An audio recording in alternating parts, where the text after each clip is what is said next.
potent advice, and inspiration from real self-made millionaires. Welcome to The Eventual Millionaire with your host, Jaime Masters.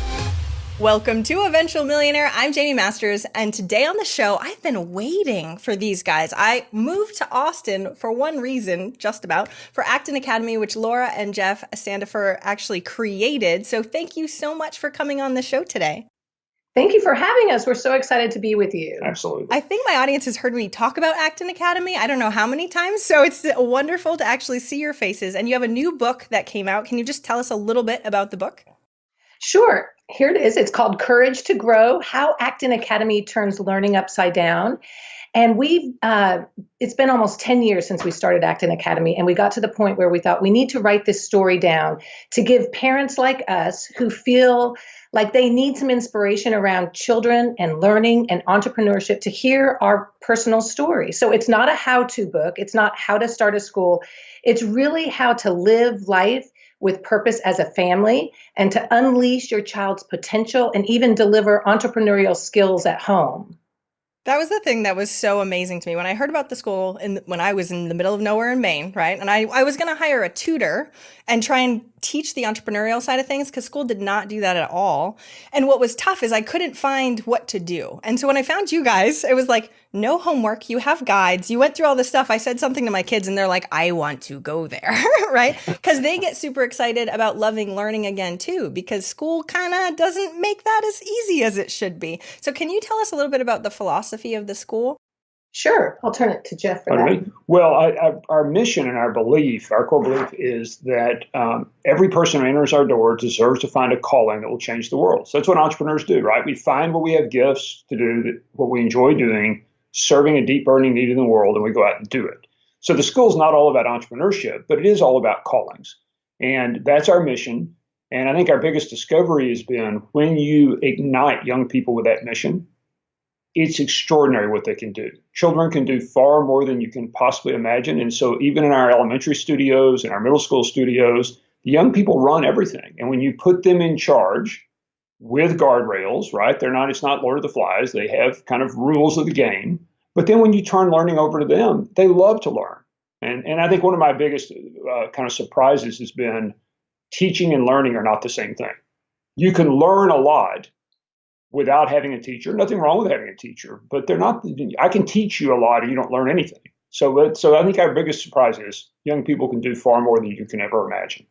See, and that's the thing that I thought was so important especially for my kids. They'd come home and they wouldn't want to learn anything, or they would learn crazy, amazing. Like my son made a gas mask, like weirdo stuff where I don't want to temper that, but he has to do homework and all this other stuff for all the stuff he doesn't like. He ended up hating learning from that. So the distinction that you just made is huge. And Laura, you were going to say something? Well, I was just going to describe the pieces that we pulled as we created this model. We kind of ripped up the paper on what school should be, and we said, let's dream up our dream school, a school we would love to go to. So we pulled from the very old, the Socratic method, where we only ask questions, we deliver no answers, and the one-room schoolhouse. So it's mixed ages, working together. Like you said, the teacher is a guide rather than an adult in authority in front of the classroom. And then we injected that with the latest in technology. And this is where it starts to get really cool because you no longer depend on an authority, an expert in the room, because children are connected to experts all around the world. They can work at their own pace. In the core skills, and then they collaborate together on big hands-on projects. And I love the story of your son making a gas mask. It reminds me of the project that really started our school was a children's business fair. And we found that children love to make things and show them to the world. And to interact with the real world was the other piece of our puzzle. We wanted it to feel important and real and engaging for their own lives.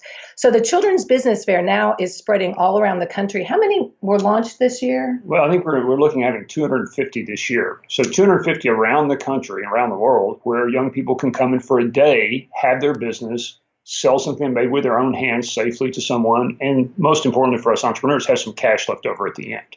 So. Yeah, and they learned such basic but really significant entrepreneurial skills and thoughts and mindsets. And so this is where it starts to really change things around the house. because children learn that failing is good because you learn something. So parents learn to take failure and struggle and ordeals and talk about it with their children. They're not graded by a teacher. They learn through experience. And that's another really important difference. So you don't have to go to an Acton Academy to gain this experience that we've discovered. You can really create it in your own home and even start a children's business fair in your own hometown. We just started with I think it was 11 tables we put out on our front yard, and children came, 11 mini businesses. And over the years, that has just increased exponentially. This past year, we had 2,000 people walking through 112 children's booths. And it's just the most wonderful way to learn. And sometimes it really becomes a lifelong passion. We have one story of a young girl who was stung by bees. And her parents said, why don't you, instead of being mad at the bees, do some research on bees? And she ended up really having a passion for bees, making lemonade with honey. And now she's sold in Whole Foods all around the country. She raised money at a $12 million valuation. And so she's CEO. She raised money on Shark Tank. And she, Michaela's her name. And Michaela, now at age 12 has a real business. In fact, I loved it. One of the Shark Tank guys says, if you really believe this, you'd quit school and do it full time. And her response was very politely, I've been CEO of my business for half my life. How many of your CEOs can say the same thing? And so anyway, so it's amazing, again, back to the theme. It's amazing what young people can do. Here's a girl that started at 4.5 at our business fair, and by 12.5 has a business that is worth $12 million.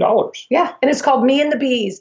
And then another element of Acton Academy, if you, for our children who go there, starting in middle school, we have apprenticeships. Yeah. They go out and seek a job in the real world in something they're interested in. And they go through a process, learning how to write an email that will get opened, how to do a phone interview, how to write a contract to show what they will do during their apprenticeship, and then concluding with gratitude, so letters of gratitude afterward. And it's funny because this apprenticeship program is probably my favorite part of Acton Academy, because more than anything, besides learning how to communicate and be courageous in front of adults and be yourself, they also learn what they don't want to do in life. So they become, from being kind of all over the place, they come down to very specifically, I think I want to pursue industrial engineering, not car mechanics. Well, and also I'll say they also learn the most important thing of entrepreneurship: show up early.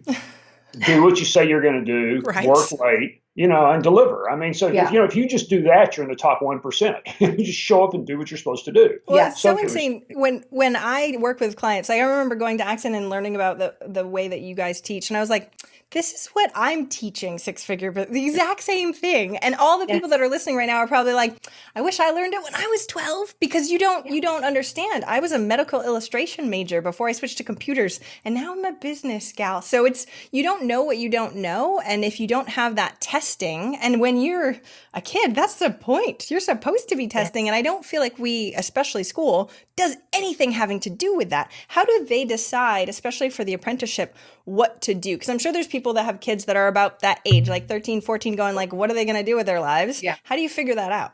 Well, so one of the important things when you think about how Acton works is this idea of you want to inspire, equip, and connect. So to inspire, you think about what are your gifts in life? And you go out and ask people, what am I great at doing? Where do I find joy? When am I in flow? So you do these you go basically through what do I do well? Then you go out and get a list of what possible jobs could I do. And it's pretty simple, right? It's ABC, just go down the list and start prioritizing. But as adults, we think that's a natural skill. It's not, it's a learned skill of how you prioritize.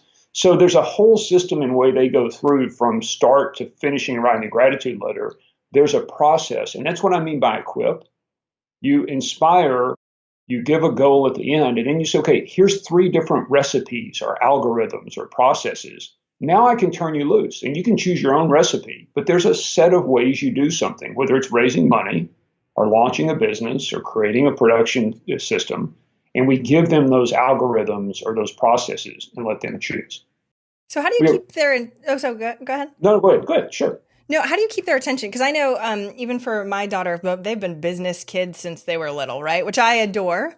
And when we had Rosemary and we went door to door, First time, we didn't make it to one house the first time, right? And then she was scarred for a very long period of time before she ever wanted to go out again, right? And don't get me wrong, it has a happy ending. We went again recently, and she made some money, which was a wonderful, amazing thing. But she left that for a while because that belief of that sucked so bad. I'm not going there. How do you really scoop that up so that way they keep their attention and because business, especially like knocking on doors, is tough, and they're going to get knocked down a lot. It's so hard. Right. We also, I run and teach in the Acton MBA program. And one of the things we do, you pay $50,000 and come. Your first challenge is you have to sell a certain number of children's books door to door, or you're out of the program. So this idea, like your daughter learned of, the idea of sales, part of it is you get knocked down, you get back up and sell again, even if you don't feel like it. But you ask how we keep their attention. We think of this as a tribe. So you've got 36 elementary tribe members, 36 middle schoolers, and 36 launch padders or high schoolers. They're always interacting, right? But it's a tribe. And that tribe goes through rituals. It's almost like a story. They'll go through a story of how they do something. So the story is important. You're Thomas Edison in Edison's lab, and everyone has on lab coats. So there's a story element. And then most importantly, since you've been in software and computers, it's like a software sprint. It's a 6-week sprint and story that you're in the story playing. You're part of the game. You're trying to create electricity experiments. And then most importantly, at the end of the 6 weeks with Acton Academy, there's a public exhibition. You're on stage performing. Real customers are coming, and you have to deliver something, an art show, a medical diagnosis. And so then you get a week to rest. So just like a software sprint, you work hard, you ship, you rest up, you charge forward, and there's a story connecting all of that. But there's also an ultimate story that is wrapped around this entire model, and it's the hero's journey. And I don't know if you know much about the hero's journey, but Joseph Campbell pulled this all together from all ancient storytelling time up until today. There's one monomyth which haunts the human soul. And the idea is that ordinary people, when they accept a challenge, they enter this extraordinary world and become a hero, fighting monsters and to discover, get the Holy Grail and return home a transformed person in order to solve a problem or save the world. And you'll see this in Disney, Pixar, all the great stories have this hero's journey myth wrapped into it. And at Acton Academy, before they even enter our doors, we have them make a choice. Are you willing to be a hero on a journey? So the entire time, the identity of a hero is part of who each individual at Acton Academy is. And our definition of hero is different than, someone having superpowers who's, naturally just changes the world. It's someone who makes a choice to face an ordeal and get up after they fall down. And it's the opposite of a victim. A victim is someone who blames others, who seeks out complaining and problems and criticizing rather than solving them. A hero rises to responsibility and gets back up every single time. So we ask our parents also to be on a hero's journey, because the hardest thing as a mom, and I'm probably the worst, is to send your child back in the game after they've tried to sell rosemary door to door and it didn't work. It's painful. It's even excruciating as a parent. But that's what we ask our parents to do, is to let the children fail, love them, support them, and get them right back in the game. So that's the engagement. It's like, hey, you're a hero. And what do heroes do? Oh, that's right. I get back up. I admit my mistakes and I take another step forward. I love the hero's journey. And I think everybody that's older business owners need to hear it too, right? Because it's an ebb and a flow. And no matter how much money you make, you're like, another obstacle. What a surprise. That didn't go away, right? And you still have to build that muscle no matter what. So how do you instill that? Like, how do you help them get back up when they've fallen? Well, I mean, you talk about it a lot, and you talk about, failure is not a good thing, right? I can't stand failure. If it really hurts, failure is bad. It's just necessary. And so they have role models. You talk about historical role models. You talk about current role models. You tell the stories of heroes. You put them in the shoes actually doing hard things. And like your daughter learned, it hurts the first time somebody slams a door in your face when you're selling door to door, but the 100th time it doesn't hurt as much. And then you just keep instilling, like Laura said, heroes are not celebrities. Heroes don't always win. Heroes do always get back up. And so you talk about it, you tell stories, you have launches. And we really think as guides, We're game makers. Our job is to make games, invite you to play. Games have rules, they have rewards, they have roles. We invite you into play. And then our ultimate goal is for you to become a game maker in your own life. So you create these games as entrepreneurs. And like you say, the most important thing as an entrepreneur to me is not that you get the Holy Grail. It's how you're changed in the process. Mm-hmm. And then you start over again, and there's always going to be something about yourself. You haven't quite gotten to the place you need to be. And these young people realize that. They realize it's about the change in themselves. That's why you play the game. And also, I think an important element is the community. So you're not just a solo individual out by yourself. Part of the hero's journey is knowing how to find a mentor, who's your running partner, who's going to hold you accountable, and to have a tight-knit group of people supporting you. As an individual entrepreneur, I think that's really important. I know in Jeff's work with master entrepreneurs all around the world, they seek mentors and they have running partners to encourage. I think encouragement from someone who cares about you is really, really important. So we have these young people, they get together 3 times a day for group discussions. And these discussions are largely built around inspiring each other to get back in the game. So they hear those stories a lot, and they have people literally supporting them. They have a squad leader for a small group. They have a one-on-one running partner, and they have a guide there to hold boundaries and to acknowledge, hey, you're special. You've got those gifts inside. Now do this. Now, one thing that's important, though, this is not a panacea. There is no utopia. The whole tribe will fall apart from time to time. And that's when a guide has to step back and let it get worse, and then step back and let it get worse again. And so you ask how we keep the young people engaged. They're engaged about a third of the time. And when they're engaged, they learn at 10x the rate of a normal. So they learn at about a 3 times normal rate, but they're not engaged all the time. Sometimes they rest. Sometimes they're distracted, just like in the real world, just like a real company. I mean, I've run a lot of companies. And I tell people, every company is full of middle schoolers. I've never, and including me, right? I'm not even a reformed middle schooler. So if you can learn how to lead middle schoolers as a middle schooler, you can build Google, because that's what all human beings look like. I think that's so important to say too, because we just, especially as entrepreneurs, we think we're just crazy, right? And it's like, no, everybody's like this. Give yourself a gosh darn break. But that's also why it is. And that's why you guys talk about flow. I want you to talk about that, because I talk about that with my clients. And I think it's very underrated for a lot of people, because we're all heard hustle. You have to hustle. You have to do it anyway. It doesn't matter how you're feeling. And like you said, it can be 10x when they're engaged. And sometimes it's not. And do they just keep going? But you said there's rest. So give me your philosophy on all of that. Well, we could have a long discussion about whether intrinsic rewards are more important or extrinsic, or should you reward the squad, or should you reward the whole company? I mean, the same thing we have as entrepreneurs, right? Is control it. And the answer is yes. You got to try all those. And so as a guide, and even you're transferring this to the Eagles, what's the reward system? What's the payoff? Is it being on the hero's journey? Is it being part of the tribe? What lever are you going to pull to bring the group together and point them to a common vision? So that just never ends. And that's how you just keep picking up the group. But to get into flow, I think, which is a extreme case of concentration, where you literally are blocking out the world and you lose track of time. We talk about with our young people that there's monsters on this journey, and the monsters are resistance, being afraid to start.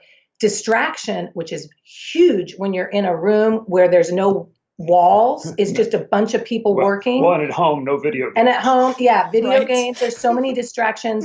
And then victimhood. Those are the 3 monsters.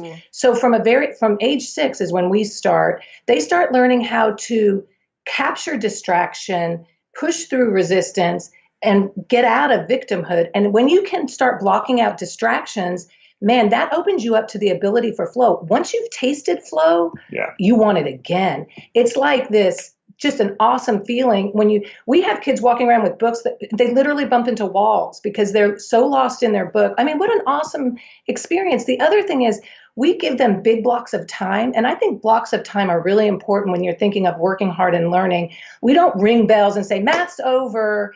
now it's time to read. They get to work until they want to stop. Now, we do have some sacred pieces in the day that they have to stop, even if they're in flow.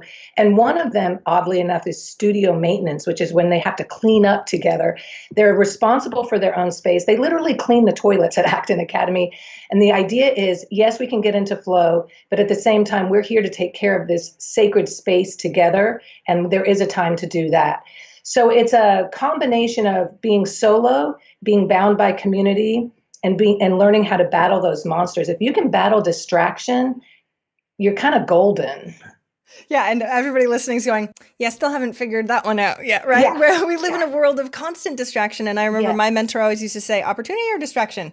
But the fact that you labeled them, huge, because we forget. We just get on our normal day. And I love that you call them monsters. This makes it easy for everybody, anyone that's listening, no matter how old you are, right? To be able to do the same thing. Sometimes we need it at a 6-year-old level to let it actually sink in. Yes, and when you think, sorry. No, go ahead. I was going to say, when you think of all those wonderful myths, there's always a dragon who's sitting on the treasure. Well, there's the monster, and you have to face that monster to get at your treasure. And maybe your treasure is flow. Maybe it's finding that workspace, but you've got to enter that cave. I love Joseph Campbell says, the cave you fear to enter is where your treasure lies.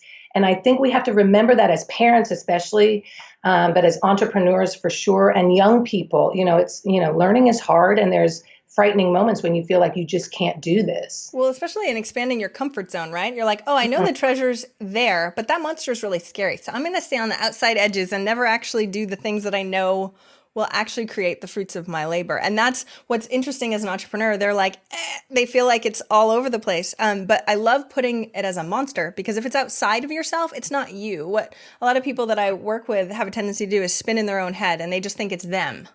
Right. And when you separate it and you're like, it's a monster and I have to battle it, they're like, oh, I can do that. Right. It makes a huge difference. We are all little children inside that need a monster to battle, and we can do it. Yes. I love that. Well, you talked about entrepreneurs facing this. I think one of the most important things about turning learning upside down, and in Laura's book, she covers the story of how we learn this, but you have to treat each child as a genius. You have to really believe they're going to change the world.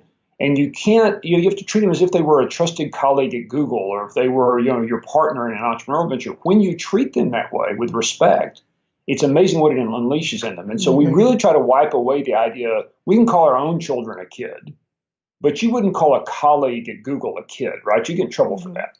So it's the same thing at Acton. Adults treat young people as if they were budding geniuses who are going to change the world. And when you treat them with that respect, they respond and rise to the challenge at age 6, 7, 8. I mean, don't forget, in the Revolutionary War, people were commanding warships at 13 and 14.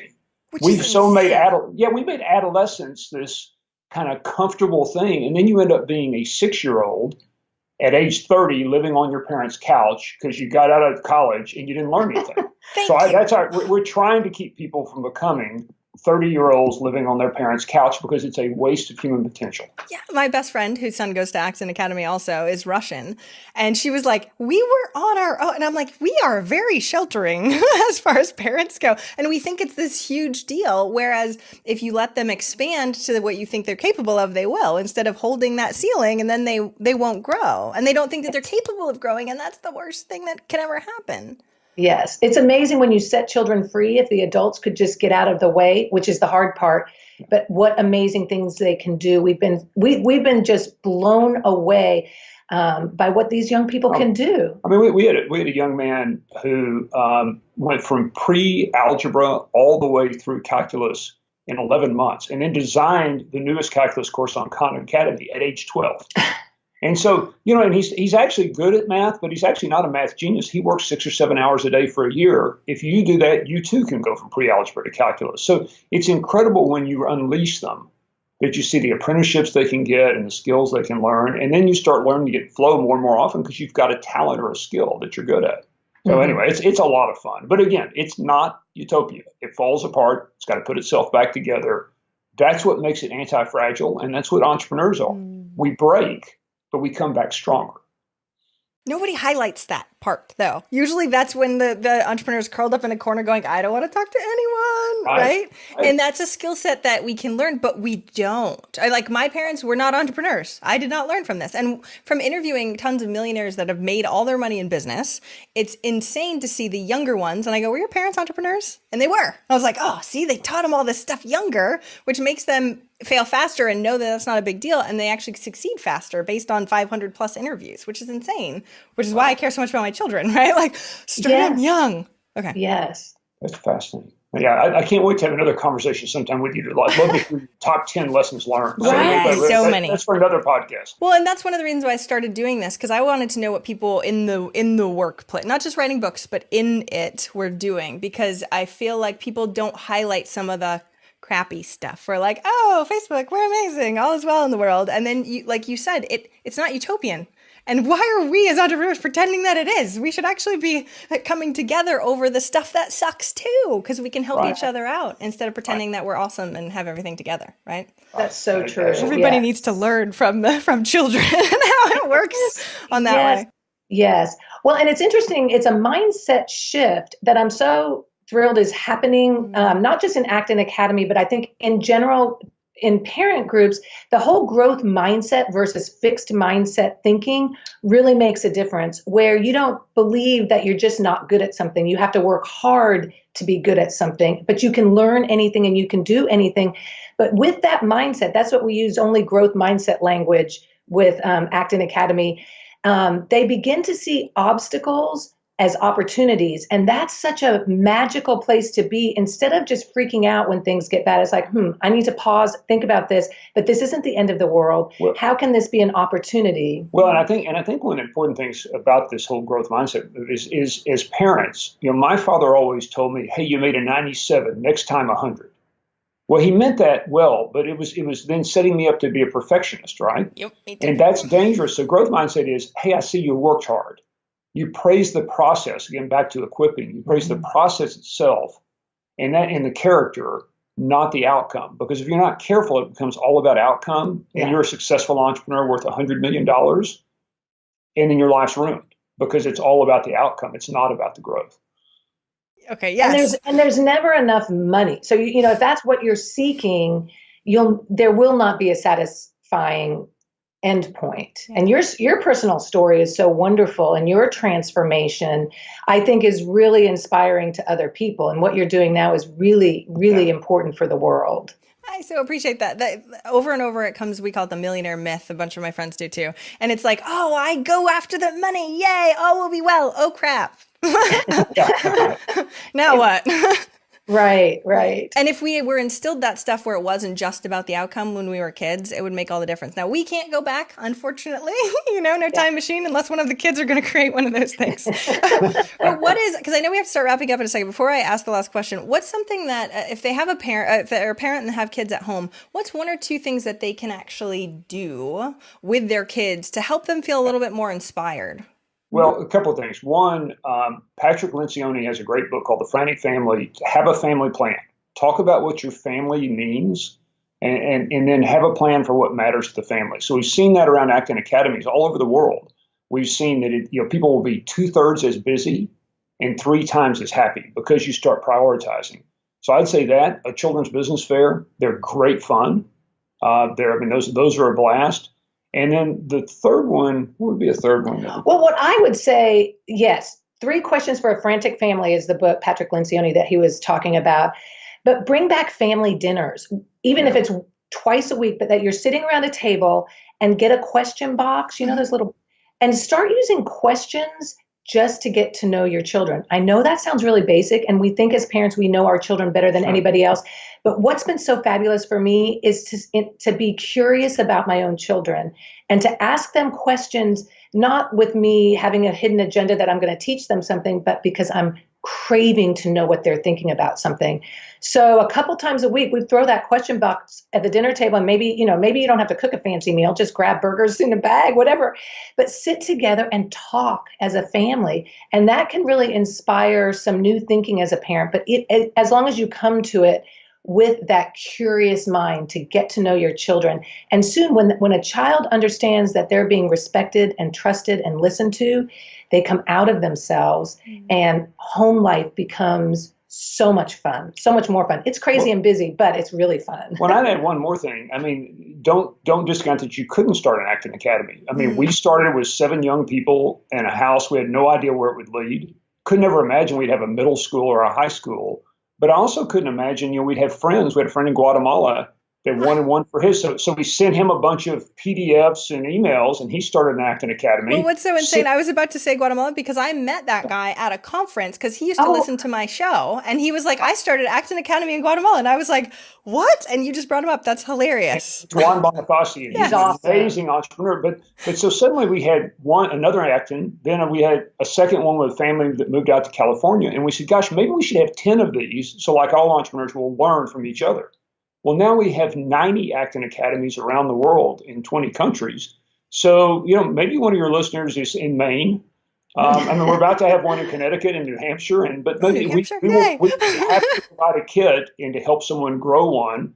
And I promise you, if we can do it and figure it out through experiments, anybody can do it. Yeah, so. It's just entrepreneurial parents networking together and collaborating, and it's powerful, and it doesn't take much. It's a lot of work. It's a lot of work, but it's a lot of fun, and you get to know your children in ways that you will never ever know them. Yeah. If you don't have that kind of engagement. Well, and that's the thing. People didn't feel like I didn't feel like I had any options. I was going to hire a tutor and then get all my entrepreneur friends to have one, because I was like, I want to work. I don't want to be the teacher. Yes, I would like somebody else to be. But then when I was trying to hire a tutor, they were all not so growth mindset. Right. And so I'm like, I don't know how to solve this problem. So I moved. But still, for everybody else, you don't have to move.